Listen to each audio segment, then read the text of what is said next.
Welcome to the Heal Your Hunger Show, where we get to the heart of why you overeat and how to stop. If you struggle with food and weight like I did, welcome home. Welcome, everybody, to the Heal Your Hunger Show. So happy to have you here. It is a great day to be alive, and I have a very, very helpful, pertinent, possibly life-changing message for you today. I want to first say welcome if you're at the Heal Your Hunger Show for the first time. What? You've made it. This is the place to be if you are so tired of diets and so tired of the run-of-the-mill weight loss conversations and you're ready for something different. Heal Your Hunger just might be that different thing you've been waiting for. We talk about things that have nothing to do with food here, and yet has everything to do with food. So my experience is we've got to go deeper. We have to take that deeper dive. Are you a woman who craves a deeper conversation? If you are fed by the soul food of talking about emotions, talking about interpersonal relationships, talking about your experiences in life, the experiences that you don't feel like you can talk to your girlfriends about a lot of the time because they might look at you and say, girl, you crazy. So at Heal Your Hunger, we talk about real stuff, enough of the superficial, enough of the la-di-da, okay? There's a place for la-di-da. I love me a good shopping trip. I love me a spa day. I love all that stuff. And I do that stuff. And I also connect with emotional eaters so we can have a deeper conversation about our thoughts, our feelings, our experiences of life. That's the soul food I'm talking about. Let's talk about it. Okay. So if you crave that, I love that. You want that. All right. You're a special kind of person wants that. Not everybody does. But my experience is if you're an emotional eater, you crave depth. You crave a deeper, more soul-filling conversation. So that's what I bring you here at Heal Your Hunger. First, I would be remiss if I didn't tell you about the emotional eating quiz. That is a great place to start if you want to discover if you're an emotional eater or a food addict or somewhere in between. Find out your personalized score. That's going to help inform what steps you need to take to heal from your tortured relationship with food at whatever level you're feeling tortured about it. So take the quiz. It's on the website, healyourhunger.com. And then let's go from there. Okay, so today's show is about how your life decisions inform your food decisions. And the whole reason I'm talking about this today is because I just had an experience. I bought some binge foods. Yes, I did. I bought some binge foods for the purpose of doing some video for Instagram. By the way, I have an awesome Instagram feed at Tricia Nelson _. Check it out. Inspirational videos. And in some of the videos, I mock binge. Okay, I mock binge. It's kind of fun for me. I have an acting background in high school. I was never a paid actress. But anyway, it feeds that part of me, the show woman part of me, where I get to have fun and play in front of the camera. So I bought some binge foods, and then I went on a trip, and then I came back, and the foods I bought were total crap foods. Like I bought this coffee cake for $5, this big coffee cake, pan coffee cake from the local supermarket. And that thing hasn't destructed yet. No mold, no signs of age. It's been sitting on my counter for a month, literally a month. And there's so many preservatives and fake ingredients in there that the thing looks great. Still, it looks great, smells great. And it sat there until I opened it up and decided to shoot some footage of it. And I thought to myself, this is totally disgusting. And I used to eat this. Like, this is food I used to eat. I loved coffee cake. In fact, Sara Lee coffee cakes, when I was a kid, my mother would buy these Sara Lee coffee cakes. I don't even know if they exist now, but these in this round tin, and she'd have it when we had guests. So she'd make bacon and eggs and have this coffee cake. Well, she'd cut a piece of this coffee cake, and I'd be like, that's it? That's all I get? Like, I wanted to eat the whole coffee cake. I remember so distinctly, like, Mom, can you just get an extra one for me? So here I am. I'm sitting with that same type of coffee cake on my counter. I was never tempted to eat it. It didn't call to me once. And I'm so grateful for that. Thank you, God, I did not have any desire to eat that coffee cake. And that's after a good many years of healing from emotional eating. But here's my point. I didn't want that coffee cake because it was total crap. And I didn't want to put total crap in my body. I had no craving for that cake. And I thought about that. Like, why am I feeling so free? It's incredible, the freedom I have around food. It's absolutely incredible. And I'm so grateful for that. I'm so grateful.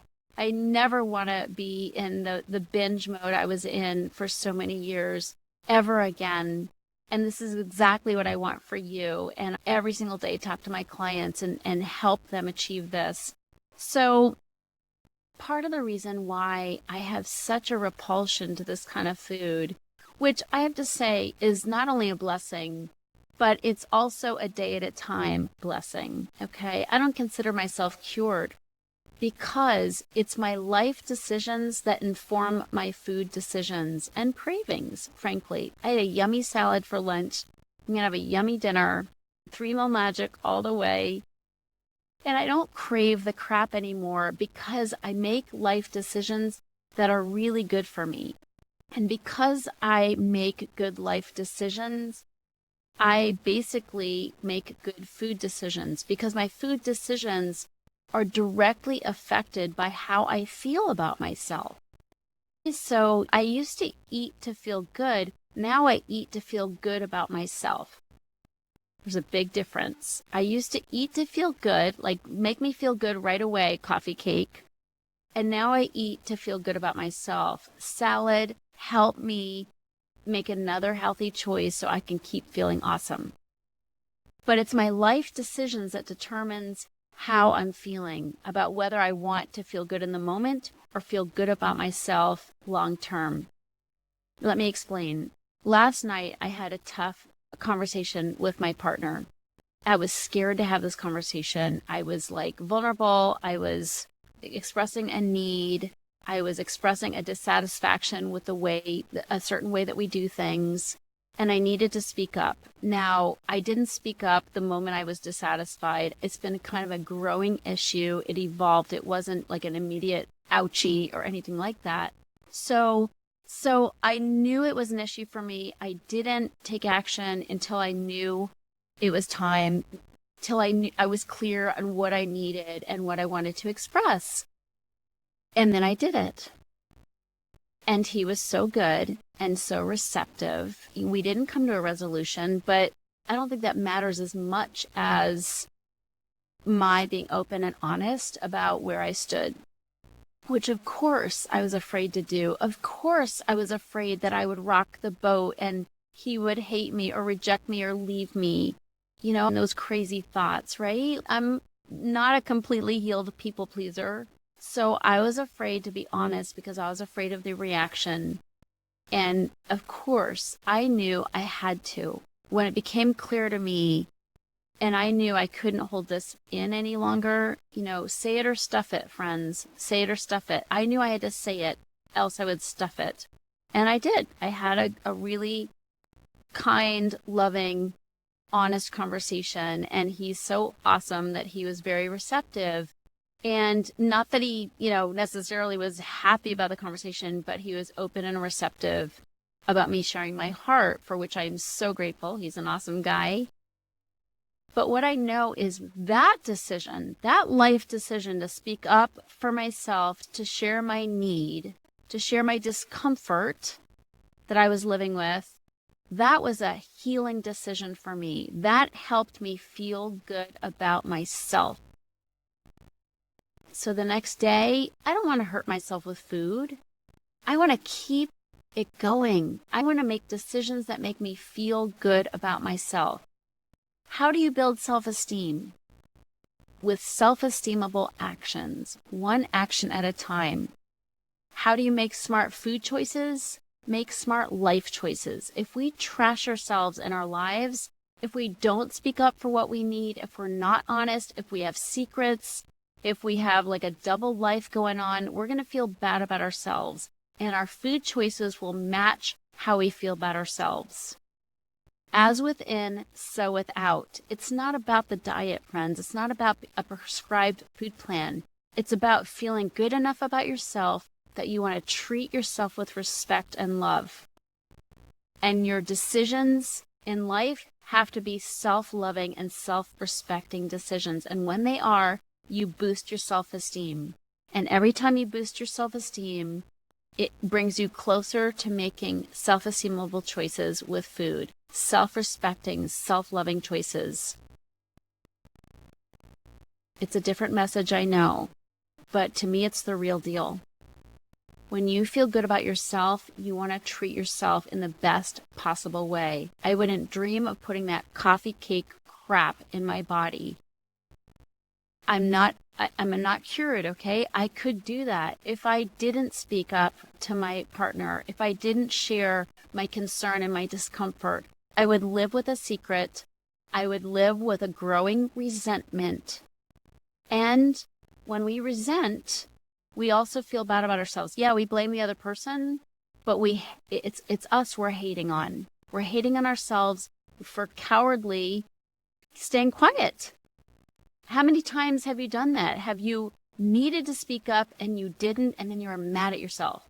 Yes, you try to blame them for it, but it's our own doing, right? When we stay quiet, when we need to express, that we need to express ourselves. So I'm here to say that your life decisions inform your food decisions. Obviously, it works both ways. When I feel crappy about myself, which is a result of how I feel about myself, when I eat in accordance to how I feel about myself, and if I'm making poor life decisions left and right, I don't give a rat's ass about myself. I pour trash into my body. And then when I pour trash into my body, I then make self-disrespecting decisions. So it goes both ways. It's like a downward spiral that's progressive. And it's progressive in both directions. So when you make poor life decisions, you don't really care about yourself, and then you eat foods that hurt you. But when you make good life decisions, ones that build your self-esteem, ones where you're not living in the shadows, where you're not hiding, where you're not lying to yourself or other people, when you're not being phony, okay? When you make positive life decisions, then you make positive food decisions because you're on a roll. You're feeling good about yourself. You don't want to hurt yourself. Now, I understand self-sabotage happens. I understand that. All the more reason why you need community. You need to be with other emotional eaters who can lift you up and remind you of the direction you're headed. Because those self-sabotaging thoughts will creep in and will cause you to take, you take one step forward, 3 steps back. Be part of a community that will support you and cheer you on and keep you moving forward so you don't take those 3 steps back. But the point is, the more positive decisions you make that are self-affirming, the more positive decisions you make with food that are self-affirming. I hope you're picking up what I'm laying down here. It's such an important message. It's healing from the inside out. It's weight loss from the inside out. This is how I've healed, friends. I'm not cured. If I start, living the lie, acting like everything's okay when it's not, I'm going to hate myself. And the more I hate myself, the more miserable I feel, the more likely I am to turn to food to make me feel good instead of making me feel good about myself. Such an important distinction. Night and day. Eating to feel good in the moment to kill pain that you created by not being authentic versus eating to feel good about yourself, because that's the road you're on. You're living a life of authenticity, self-love, self-respect. And your food choices reflect that. I'm not going to beat a dead horse by saying it like 4 different other ways. That's my message. I hope it lands for you. Listen to this again if you need to. It's such an important message. This is how we heal from the inside out. Is it a quick fix? No. It takes time. It takes time. It takes effort. But effort on the real things. Effort on speaking up for yourself, effort on living authentically, effort on coming out of the shadows and being who you're meant to be so you feel good about yourself and your food choices reflect that truth, that you feel good about yourself and you want to keep feeling good about yourself. All right, that's it. I love you so much. I'll see you on the next show. If you're ready to get off the dieting roller coaster ride and finally make peace with food and with your body, talk to a Heal Your Hunger mentor about what steps you need to take based on your own history with food and weight. Go to healyourhunger.com and register for an emotional eating breakthrough session and see how fast you can experience real change. It's a complimentary evaluation, but there are limited spots available. So go to healyourhunger.com and register to speak with a mentor today.